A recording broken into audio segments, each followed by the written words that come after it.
الحمد للہ رب العالمین۔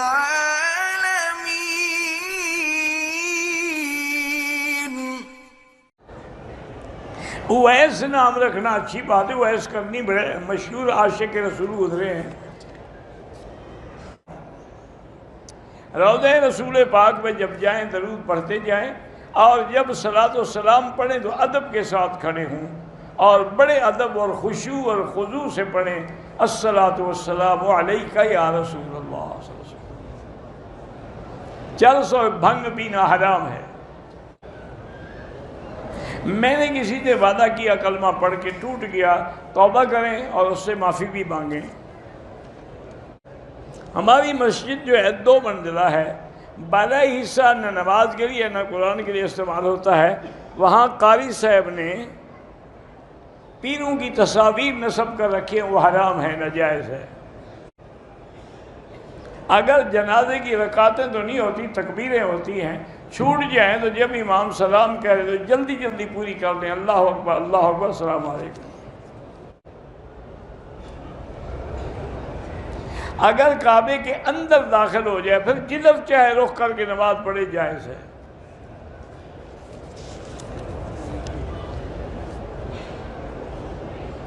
اگر ہمارے جوتیوں کا جو بیگ ہے وہ ہم ٹانگوں کے درمیان میں رکھ لیں نماز کا، ٹھیک ہے، کوئی منع نہیں۔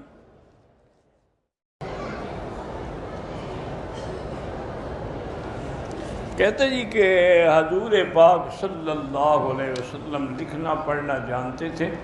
آپ کی تو صفت ہی النبی الامی، ایسا نبی جس نے کسی سے نہیں پڑھا ہے، لیکن اس کے باوجود معجزے کے طور پر آپ پڑھ بھی سکتے تھے، لکھ بھی سکتے تھے۔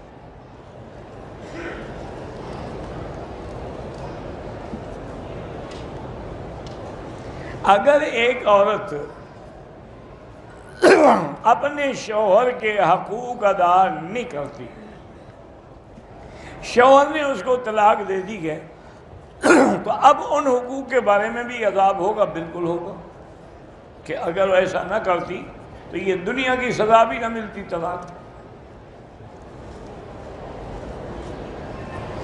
میرے دماغ اولاد کو دماغی مسئلہ ہے،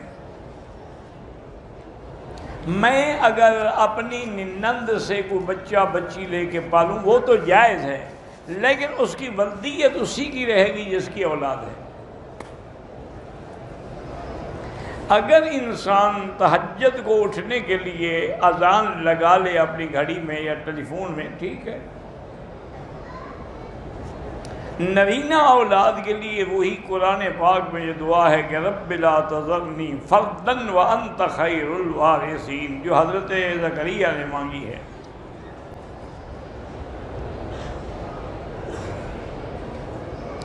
اگر کوئی عورت جو ہے وہ اپنے بدن کو ہاتھ لگائے بغیر شاور سے پانی ڈال کے استنجا کر لے، ٹھیک ہے، مقصد تو صفائی ہے کسی طرح ہو۔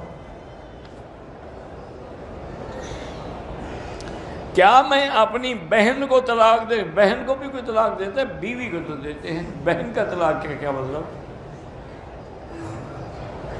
اچھے اخلاق کے لیے کیا کریں؟ اچھے لوگوں کی صحبت اختیار کریں۔ اللہ ہر مسلمان کے بیٹوں کو صالح بنائے اور اپنے والدین کے لیے فرمانبردار بنائے، اور جو بچے قرآن یاد کر رہے ہیں اللہ ان کو صحیح طریقے سے قرآن کا حفظ نصیب فرمائے۔ کوئی آدمی اپنی بیوی کے ساتھ مباشرت میں کنڈم استعمال کرے کہ حمل نہ ہو، اگر بیوی راضی ہے تو کر سکتا ہے۔ کہتے ہیں کہ اگر میاں بیوی ملیں اور نطفہ جو ہے وہ باہر ضائع کر دیں تاکہ حمل نہ ٹھہرے، اگر اس پہ عورت بھی راضی ہو اور کوئی مجبوری بھی ہو تو جائز ہے، ورنہ جائز نہیں۔